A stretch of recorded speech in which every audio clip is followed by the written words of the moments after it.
Assalamualaikum warahmatullahi wabarakatuh. Di sini saya akan mempresentasikan tentang etika Islami dalam bimbingan dan konseling pendidikan Islam. Sebelumnya, perkenalkan, nama saya Nazala Kiamikfa.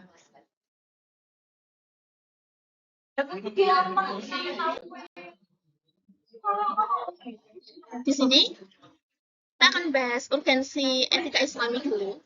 Etika Islami itu berperan sebagai dasar moral dalam bimbingan dan konseling pendidikan Islam, membantu individu menghadapi masalah psikologis, emosional, dan spiritual sesuai ajaran Islam. Banyak praktik BK masih awam terhadap peran etika Islam.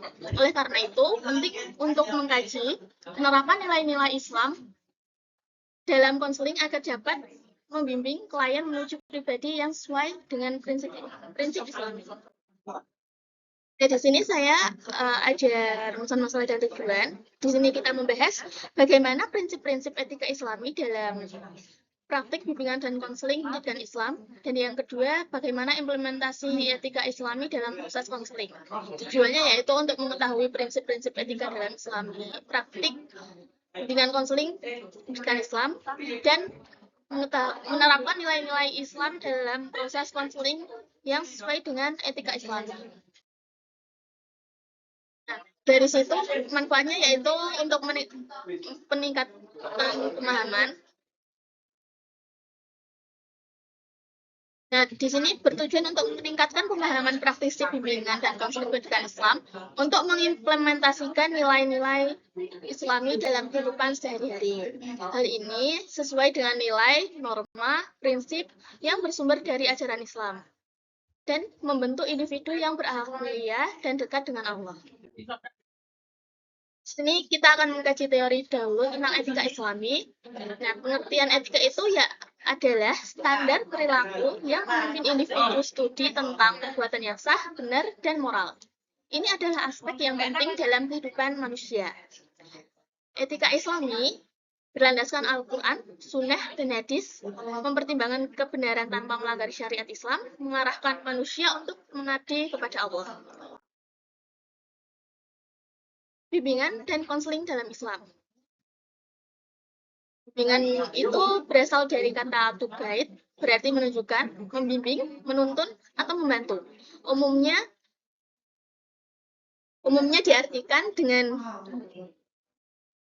diartikan sebagai bantuan atau tuntunan. Sedangkan konseling berasal dari to consult, berarti memberi saran atau nasihat. Rogers sendiri mendefinisikan konseling sebagai hubungan langsung untuk membantu individu mengubah sikap dan tingkah laku. Hakikat bimbingan dan konseling Islami adalah membantu individu mengembangkan fitrah iman, memberdayakan jasmani, rohani, dan nafs, serta melaksanakan tuntunan Allah dan Rasul-Nya untuk mencapai kebahagiaan dunia dan akhirat. Selanjutnya yaitu ada prinsip etika Islami dalam BK. Etika Islami sendiri adalah kerangka Al-Quran yang mengizinkan semua perilaku praktis dengan tujuan individu bertindak sesuai keyakinan dan perintah Tuhan. Yang pertama itu dalam prinsip etika Islami ada manusia terhormat sesuai dengan firman Allah Subhanahu wa taala dalam surah Al-Isra ayat 70. Yang kedua ada hak hidup. Setiap manusia itu berhak hidup dan memelihara kehidupannya sesuai surah Al-Maidah ayat 32. Yang ketiga yaitu berbuat baik sempurna. Nilai dasar yang diperintahkan Allah Subhanahu wa taala dalam surah Al-Hijr ayat 9. Yang keempat, kesetaraan dan keadilan. Keadilan adalah kewajiban diperintahkan Allah Subhanahu wa taala dalam surah An-Nahl ayat 9. Yang terakhir ada tanpa kerugian. Nah, tidak ada kerugian dan tidak menyebabkan kerugian. Yang selanjutnya ada implementasi etika Islam. Ini sesuai dengan teladan Rasulullah. Bimbingan dan konseling pendidikan Islam adalah praktik konseling yang memberi nasihat sesuai syariat Islam, menerapkan prinsip ikhlas, sabar, jujur, dan amanah. Yang pertama yaitu ada uswatun hasanah. Uswatun hasanah itu memberikan contoh yang baik dalam ucapan, sikap, perbuatan, pakaian dan kedisiplinan, memberi nasihat yang mendidik dan solusi yang terbaik untuk suatu masalah. Yang selanjutnya yaitu ada Matin al-Khulud, yaitu fokus pada kejujuran, kebaikan, kepercayaan, dan kasih sayang.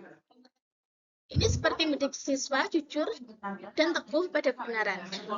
Yang selanjutnya yaitu ada Qadirun ala al-Kasbi, yaitu mendorong potensi siswa untuk berkembang sesuai dengan bakat minat, seperti mengajarkan kemandirian untuk tidak bergantung pada orang lain. Dan yang paling terakhir yaitu ada kesimpulan dan saran dari makalah yang saya buat. Etika Islami dalam BK itu membahas nilai-nilai Islam dan bagaimana sikap manusia berpikir serta bertindak sesuai prinsip Islami. Akhlak dan moral menentukan cara berpikir manusia untuk mengabdi kepada Allah Subhanahu wa taala. Saran yang pertama yaitu bagi guru atau pendidik itu disarankan untuk lebih memahami etika Islam untuk merancang proses konseling yang sesuai prinsip Islami. Yang kedua yaitu bagi siswa,